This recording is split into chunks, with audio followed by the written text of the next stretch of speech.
Hello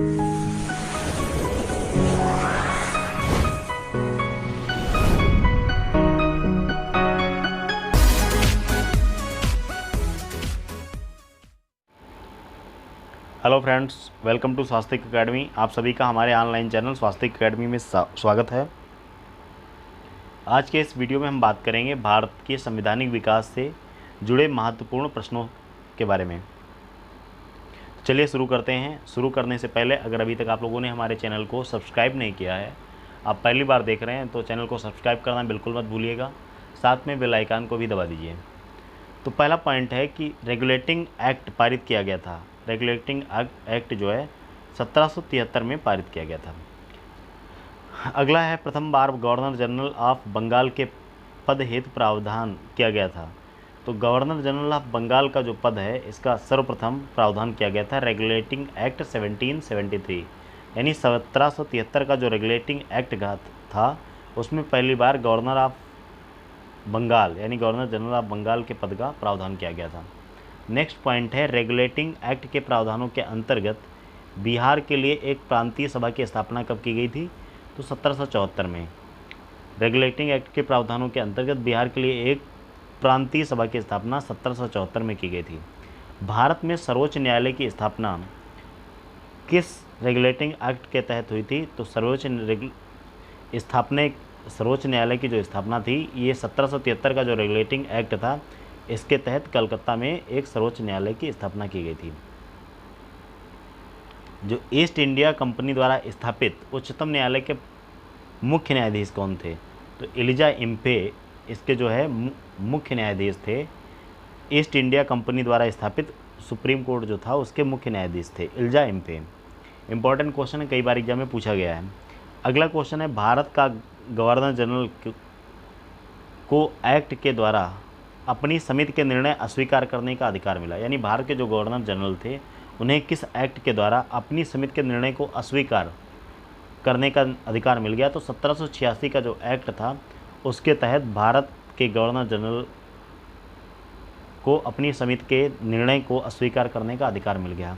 अगला question है, किस अधिनियम के तहत लॉर्ड कॉर्नवालिस को अपनी काउंसिल के फैसलों को रद्द करने का अधिकार मिला था? तो यही वाला है 1786 का जो एक्ट था, इसके तहत लॉर्ड कॉर्नवालिस को अपनी काउंसिल के फैसलों को रद्द करने का अधिकार मिला।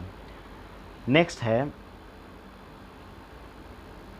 1793 में एक विनियम द्वारा जिला कलेक्टर को उसकी न्यायिक शक्तियों से वंचित कर दिया गया और केवल संग्राहक अभिकर्ता बना दिया गया। ऐसे विनियमन का कारण क्या था? तो इसका कारण था, लॉर्ड कॉर्नवालिस जिला कलेक्टर में संकेंद्रित इतनी विस्तृत शक्ति से सतर्क हो गया और महसूस करता था कि एक व्यक्ति में इतनी परम शक्ति का होना अवांछनीय है। इस वजह से ऐसा किया गया। अगला पॉइंट है कि भारतीय यानी भारत में व्यापार में ईस्ट इंडिया कंपनी का एकाधिकार कब समाप्त हुआ? तो 1813 में भारत में ब्रिटिश ईस्ट इंडिया कंपनी का एकाधिकार जो था, ये समाप्त हो गया। अब बात करते हैं नेक्स्ट पॉइंट के बारे में, यानी वह अधिनियम जिसके द्वारा ब्रिटिश संसद ने चाय और चीन के साथ व्यापार को छोड़कर ईस्ट इंडिया कंपनी के भारत के साथ व्यापारिक एकाधिकार को समाप्त कर दिया। तो 1813 का जो चार्टर एक्ट था, उसके तहत ब्रिटिश संसद ने चाय और चीन के साथ व्यापार को छोड़कर ईस्ट इंडिया कंपनी के भारत के साथ व्यापार के एकाधिकार यानी जो इनकी मोनोपोली थी, उसको समाप्त कर दिया। नेक्स्ट पॉइंट है, चार्टर एक्ट 1813 भारत के लिए महत्वपूर्ण समझे जाने का एक कारण क्या है? तो जो चार्टर एक्ट 1813 का था, इसके तहत भारतीयों की शिक्षा के लिए वित्तीय प्रावधान किया गया, यानी भारतीयों के पढ़ाई के लिए, एजुकेशन के लिए पैसे की व्यवस्था की गई थी। इसके लिए चार्टर एक्ट जो है 1813 का, ये महत्वपूर्ण है। नेक्स्ट पॉइंट है कि चार्टर एक्ट 1833 में ईस्ट इंडिया कंपनी की व्यापारिक गतिविधियों का समापन, काउंसिल में परम सत्ताधिकारी के पदनाम को भारत के गवर्नर जनरल के पदनाम में बदलना,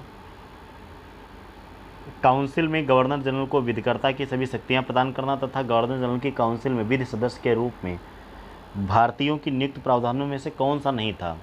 तो जो है इनमें से गवर्नर जनरल की काउंसिल में विधि सदस्य के रूप में एक भारतीयों की नियुक्ति का प्रावधान नहीं था। किसमें नहीं था? चार्टर एक्ट जो है 1833 का जो चार्टर एक्ट है उसमें गवर्नर जनरल की काउंसिल में विधि सदस्य के रूप में भारतीयों की नियुक्तियों का प्रावधान नहीं था।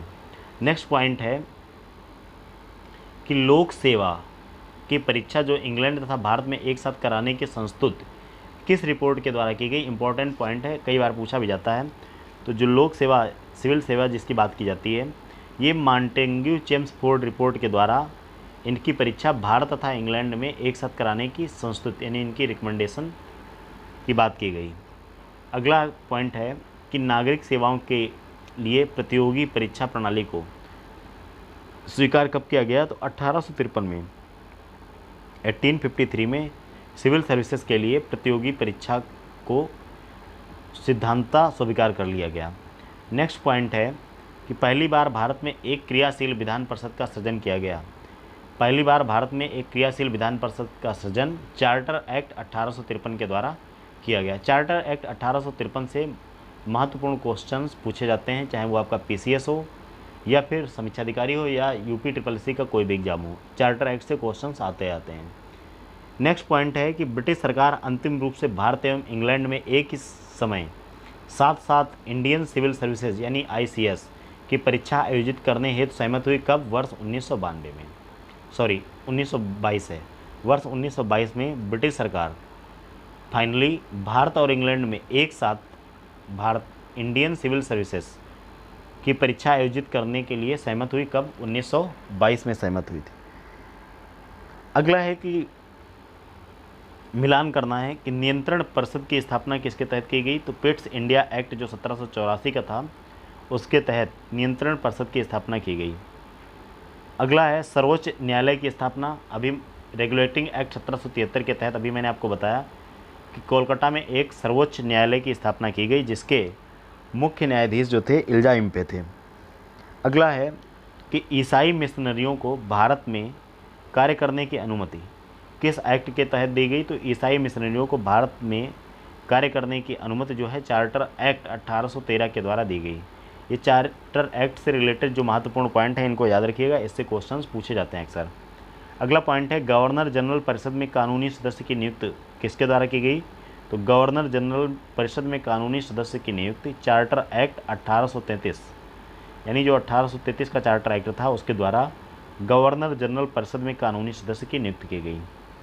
तो ये थे भारत के संवैधानिक विकास के महत्वपूर्ण जो बिंदु हैं, इनको याद करिएगा। नेक्स्ट वीडियो में हम बात करेंगे इससे जुड़े और भी महत्वपूर्ण प्रश्नों के बारे में। तो चैनल को सब्सक्राइब करिए, वीडियोज़ को देखिए, तो साथ ही साथ कमेंट करना बिल्कुल मत भूलिएगा। अगर आपको ये सेशन अच्छा लगता है तो इसे शेयर भी कीजिए। मिलते हैं नेक्स्ट वीडियो में, तब तक के लिए जय हिंद।